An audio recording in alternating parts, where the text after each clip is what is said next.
Okay, welcome to This Old Kitchen. I'm Chef Jeff, and we've got those ribs out there smoking.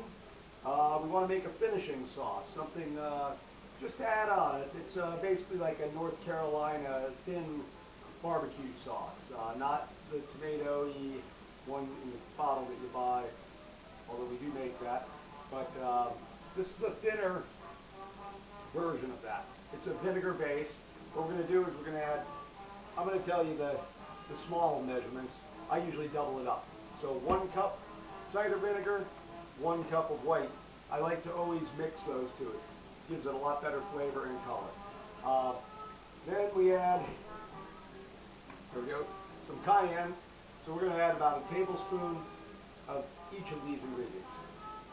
That's 1 tablespoon. We're going to put cumin in, tablespoon.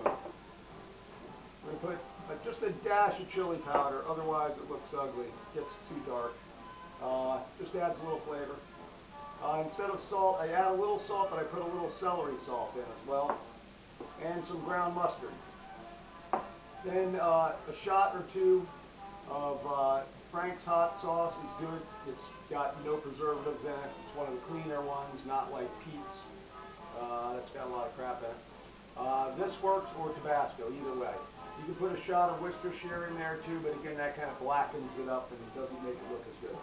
You also add brown sugar, tablespoon of each of that, white and brown. I usually put 1 of each in. I like to mix those sugars up too in my rubs and whatnot too.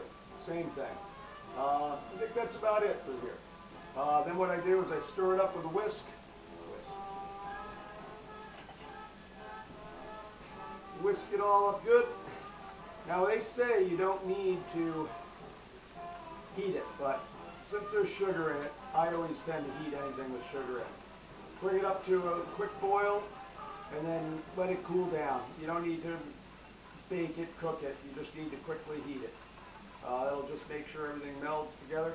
Then make sure you save your Frank's hot sauce bottles if you use enough of it, and you can refill with that. You know, we refill our bottles here with this stuff, and this is great on top of a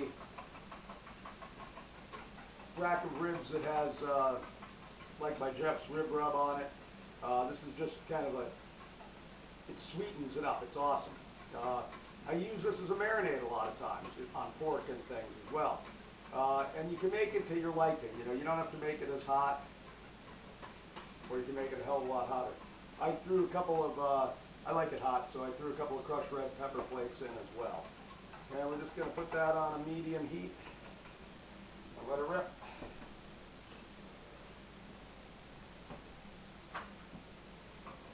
So we'll bring it up to a boil first and then just heat it for a little while. That's about it. Next up is that salmon that we're going to cook after the ribs. I always do fish when I'm done with the ribs, or any type of smoking, because you want to do your fish last, obviously.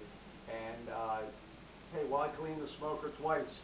Throw the fish on and you can let it go overnight as a slow cook if you want.